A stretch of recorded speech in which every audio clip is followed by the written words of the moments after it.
Well, good morning, everybody. I want to thank you for being here. We've got quite a few folks here, members of our staff, and this is a big day, an exciting day for all of us. First, I do want to point out that perhaps in a perfect world, the Thursday before the Michigan game, maybe we wouldn't be sort of doing this right now, but I hope you understand relative to what the Board of Regent policies are and how agendas work. 1 week prior to October 5th, the agendas are made public, so we thought it might make some sense to just spend some time with you and allow you to ask some questions and details. So just kind of want to go back from the beginning. I think it was about 4 or 5 months into my tenure. It was January of 2022, we sent out a survey. Really important to me. Obviously, we've talked a lot about our fan base, and we've talked about the importance of our fans to the athletic department. And so we sent out a survey that 22,000 people responded to, which in working with some of our partners was really remarkable. They'd done a lot of these types of things, and to get that level of response was, first of all, awesome, but it provided us with an awful lot of information. I think about 3 or 4 months after we did that survey, we released the results that all of you had and our fans. And so what I want you to know is that as we've gone through this process, in the next year and a half, we created an executive team of businessmen and women leaders across our state to truly dive into a holistic vision for Memorial Stadium. Obviously, we're celebrating 100 years of an iconic stadium, and the question is, what's the next 25, 50, 100 years look like of Memorial Stadium? So I want to point out, and obviously these are all encompassing, there's a lot of detail behind these, so every piece of our thinking, both during the year and a half process with our leadership team, as well as how we move forward, whether it's how we spend construction or contingency dollars, these 3 priorities are going to drive all of our thinking. These are directly a result of what our fans responded. Number 1 is create a facility that enhances the evolving fan experience. What fans expect in 2023 is perhaps slightly different than what it was 100 years ago. Number 2, we need to modernize Memorial Stadium to ensure an infrastructure for the next century. Really, really important. We love the history that has happened in our stadium is pretty remarkable. We need to make sure that while we're here, that we're working on an infrastructure to ensure that it's in place for the next 100 years. And then finally, and this is really important to us, we want to create a facility that has equitable and affordable access to all of our fans. We learned a lot in that survey, and we learned that some of our fans across our state viewed that experiencing Husker football was at some levels beyond their financial capability. And so we need to make sure that we've got a stadium that's accessible. I think I mentioned publicly that as a result of this process that we found out that between seat licensing fees and ticket costs, we're the 5th most expensive ticket in college football. So we literally went through every seat at Memorial Stadium. We know the revenue that is attached to every single seat within Memorial Stadium, so that's really important. I want to thank our executive team and committee for their hard work. Again, it's been a year and a half. We've met at least monthly and sometimes more than monthly. I also want to thank our staff and Husker Athletics. As you can imagine, this has taken a lot of time and effort on my part, and so having the type of team we have that can fulfill their responsibilities and help run the department has been really, really meaningful to me. So you probably know most of this, but this is a $450 million project. One of the things that was really important to me was that we had one chance to do this. If we're going to do this right, we're going to do it entirely. So a holistic vision, not just a South Stadium vision, not just east or west, but important for me. And so I think what you'll see on that second easel there is, and these are rendering, obviously, as we move forward, there can be slight alterations, but really important to us that we had a 360 concourse. We really need to have our entire stadium connected. And then the benefit here is we actually can have a 270-degree connection on the second level. So obviously, South Stadium, a significant focus of what we're going to do here, but every part of the stadium, east and west and north, will also be impacted for our fan experience. We really view the South Stadium as an opportunity to really rethink things. I also want to point out that none of this, as you look at the next easel, none of what we're thinking relative to Memorial Stadium modernization would be possible if we didn't have the Go Big project come online. So we have 315,000 square feet of the Go Big project, and again, I always want to thank our donors for making that happen. But as a result of that programming leaving West Stadium and North Stadium, that's what really allowed us to rethink how do we activate Memorial Stadium more than just 7 Saturdays of fall?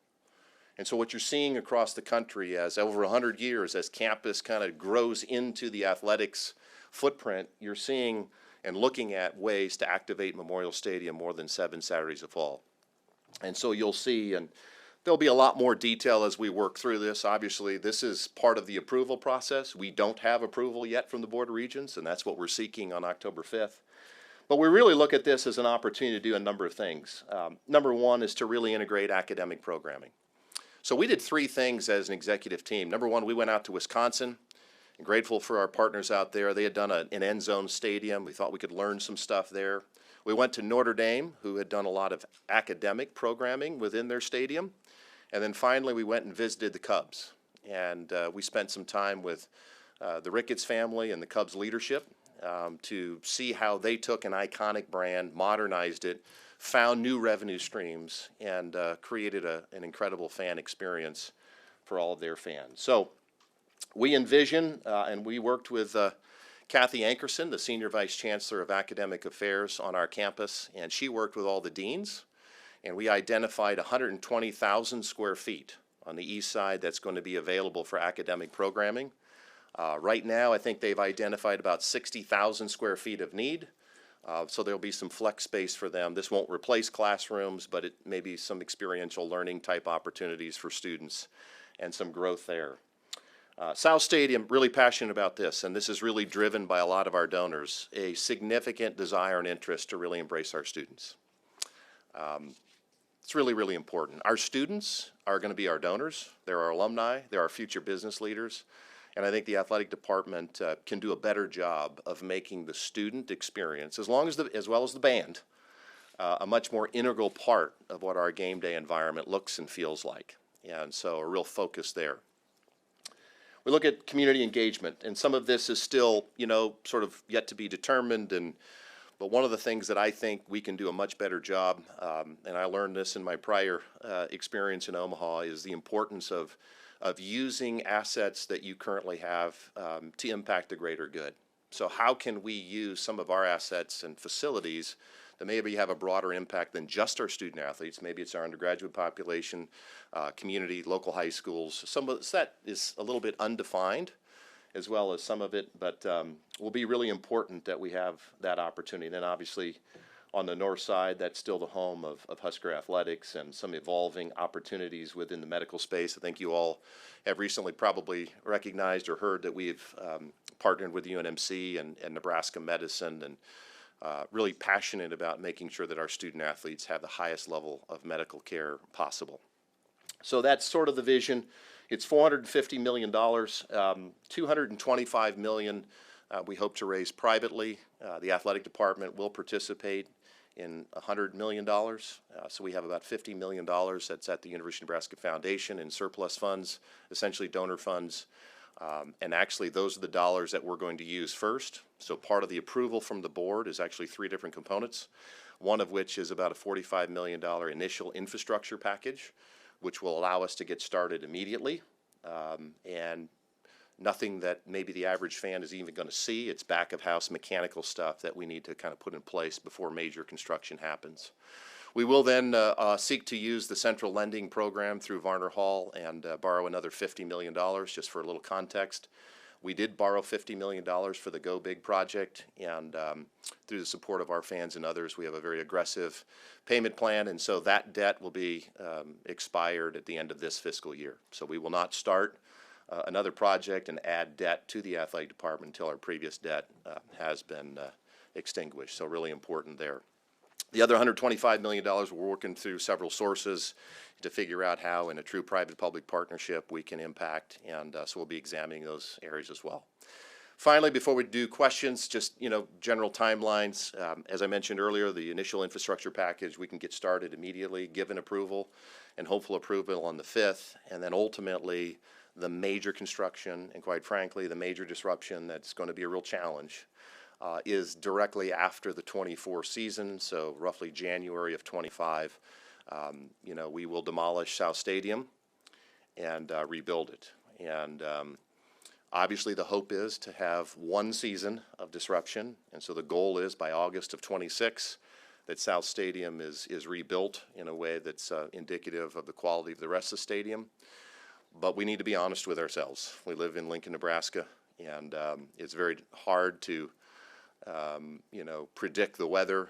Also, we've had some challenges in construction, as you all know, relative to supply chain issues and those types of things. So I'll also just say that we're going to dive into additional details. Again, we have one opportunity to do this. We're going to rethink everything about Memorial Stadium, and we're going to be willing to do the tough stuff.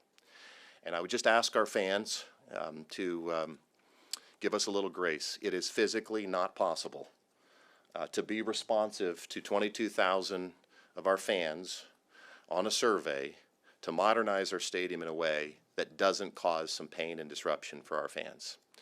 And so I would just ask them to be patient with us and try to focus on what the future looks like.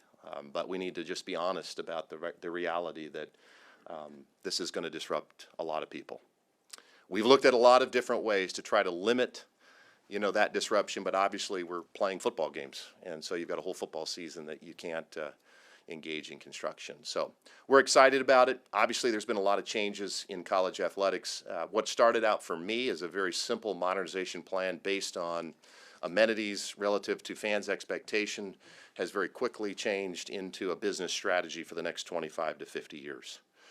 We're very proud in this athletic department that we do not receive state taxpayer dollars or student fees to fund our annual operations.